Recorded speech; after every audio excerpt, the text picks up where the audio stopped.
Hello good morning, my name is Rajni. Progressive life के to मंच पर आप सभी का स्वागत है। चैनल को लाइक से सब्सक्राइब कर दीजिए ताकि ऑल नोटिफिकेशन आप लोगों तक पहुंच सके। चलिए देखो, क्वेश्चन नंबर यहाँ पर हमारा 9। 12 sticks each of length 1 unit are used to form an right angle triangle. The area of triangle का हमें बताना है। 12 छड़ियाँ जिनमें से प्रत्येक की लंबाई 1 इकाई है का इस्तेमाल एक समकोण त्रिभुज बनाने के लिए किया जाता है। इस त्रिभुज का क्षेत्रफल ज्ञात करें, वो हमें बताना है। चलिए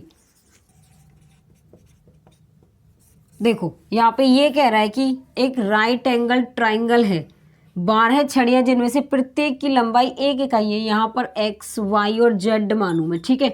x plus y plus z, इन तीनों का योग कितना होना चाहिए? 12, ठीक है। अब देखो, इसको हम एक ट्रिपलेट होती है हमारी 3, 4 और 5। यहाँ पर 3, 4 और 5। अब देखो यहाँ पे 9 और 3 12, तीनों का योग कितना हो गया हमारा? 12। अब देखो, अब हम निकाल सकते हैं त्रिभुज का क्षेत्रफल, एरिया ऑफ ट्राइंगल। देखो यहाँ पे x की वैल्यू 3, यहाँ पर 4 और 5, तीनों का योग कितना आ रहा है? 12। ये तुम्हें याद करनी पड़ेगी ट्रिपलेट, तब जाके ये क्वेश्चन सॉल्व होगा, ठीक है। चलिए देखो, एरिया ऑफ ट्राइंगल होता है 1/2 बेस इंटू हाइट। 1/2 बेस हमारा यहाँ पर 4 है और हाइट इसकी 3 है, तो कटेगा ये कितना आएगा? 6 स्क्वायर यूनिट आएगा, ठीक है। तो इसमें ऑप्शन हमारा क्या होगा? यहाँ पर बी हो जाएगा। चलिए क्वेश्चन नंबर 10 देखो, यहाँ पे the sides of a triangle are in the ratio 3:4:5 if the perimeter of the triangle is 24 centimetre, its area is. एक त्रिभुज की भुजाएं 3:4:5 के अनुपात में है। यदि इस त्रिभुज का परिमाप 24 सेंटीमीटर है तो इसका क्षेत्रफल ज्ञात करें, क्या होगा? चलिए देखो, यहाँ पर हमारा एक राइट एंगल ट्राइंगल है, ठीक है। ये कह रहा है इसकी जो भुजाएं हैं यहाँ पे 3, 4 और 5, तो इसको 3x, 4x और 5x मान लें। अब भी कह रहा है कि इनकी जो योग है त्रिभुज का परिमाप 24 सेंटीमीटर। देखो यहाँ पर इसको जब हम ऐड करेंगे, ठीक है, तो देखो 3, 4 और 5, यहाँ पर ये कह रहा है कि इनका जो योग है इनका क्या आएगा हमारा?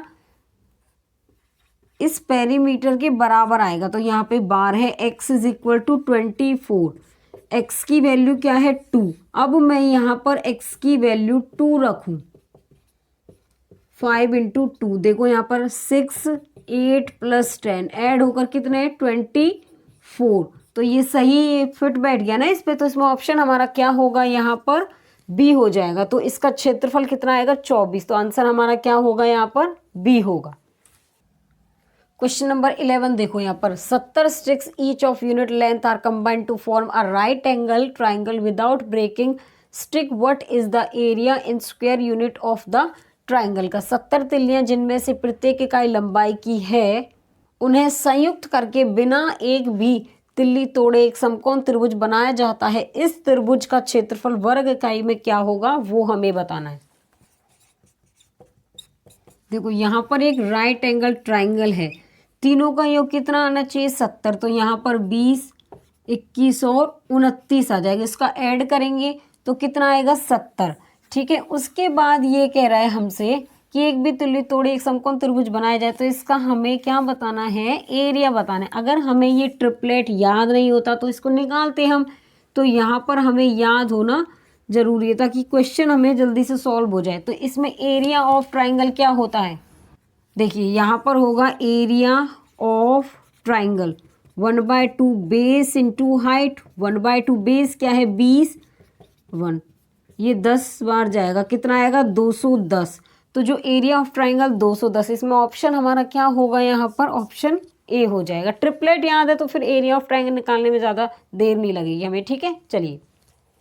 चलिए क्वेश्चन नंबर 12 देखो, यहाँ पर the base and hypotenuse a right angle triangle is 9 centimetre and 41 centimetre respectively. What is the area of triangle का? किसी समकोण त्रिभुज का आधार तथा कर्ण क्रमशः 9 सेंटीमीटर एवं 41 सेंटीमीटर का है।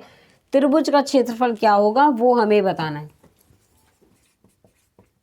देखो यहाँ पर एक हमारा राइट एंगल ट्राइंगल है, इसमें यहाँ पर क्या कह रहा है ये कि जो इसका यहाँ पर आधार है वो 9 सेंटीमीटर है और कर्ण इसका 41 सेंटीमीटर है। तो यहाँ पर क्या लगा देंगे हम, पाइथागोरस थ्योरम लगाएंगे इसमें। तो क्या होती है हमारी ABC, क्या होगा यहाँ पर लगाओ, देखो यहाँ पर होती है AB का स्क्वायर और हमारा BC का square is equal to AC का स्क्वायर। तो AB की वैल्यू हमें दे रखी है, नहीं दे रखी। BC की वैल्यू 9 का square is equal to AC का वैल्यू 41 का स्क्वायर। AB का स्क्वायर ये कितना हो गया 81, यहाँ पर आ जाएगा हमारा 1 और हमारा कितना आएगा वहाँ पर 0, 4 चौक 16, 4 दूनी 8, 1681 आएगा। ठीक है, अब देखो यहाँ पर AB का स्क्वायर निकालेंगे तो 1681 में से 81 माइनस करेंगे तो यहाँ पर बचेगा हमारा, देखो यहाँ पर बचेगा AB का स्क्वायर हमारा 1600 के इक्वल। तो AB की वैल्यू क्या आएगी √1600, तो क्या आएगी AB की वैल्यू हमारी 40 आएगी। तो AB की वैल्यू यहाँ पर क्या आएगी 40। अब हमें निकाल देना है एरिया ऑफ ट्राइंगल का 1/2 base into height.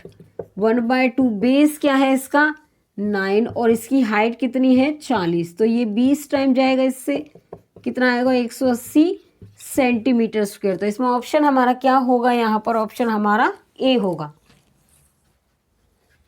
Question number 13 देखो यहाँ पर क्या होगा, the hypotenuse right angle triangle is 39 centimetre and the difference between two other side is 21 centimetre. The area of this triangle is, किसी समकोण त्रिभुज का कर्ण 39 सेंटीमीटर और अन्य दो भुजाओं का अंतर 21 सेंटीमीटर है, तो त्रिभुज का क्षेत्रफल हमें बताना है क्या होगा। देखो यहाँ पर एक हमारी राइट एंगल ट्राइंगल है, ठीक है। उसके बाद ये कह रहा है कि कर्ण इसका 39 सेंटीमीटर है, दो भुजाएं जिनका अंतर 21 सेंटीमीटर है, इसका x है तो इसका x प्लस 21 होगा, ये माइनस हो जाएंगे तो 21 बचेगा। अब देखो ये हमारा, देखो ट्रिपलेट 5 12 5 12 13, देखो मैंने ये क्यों लिए, क्योंकि ये 13 का 3 गुना है। तो यहाँ पर क्या आएगी 5 और यहाँ पर आएगा 12, इसका 3 गुना 36 और ये इसका 3 गुना यहाँ पर क्या होगा 15 हो जाएगा, ठीक है। तो ये आ गई ट्रिपलेट हमारी। उसके बाद एरिया ऑफ किसका बताना है ट्राइंगल का, 1/2 बेस इंटू हाइट। तो 1/2 बेस क्या है, इसका बेस है यहाँ पर 36 और इसकी जो हाइट है वो है यहाँ पर 15। तो 12 टाइम देखो 18 टाइम जाएगा, 18 पंजे 90 का 9, 18 और 9 27, 270 सेंटीमीटर स्क्वायर इसका आंसर आएगा। तो इसमें ऑप्शन हमारा क्या होगा, यहाँ पर बी होगा। आगे समझ में, चलिए आज के लिए बस इतना ही। All the best.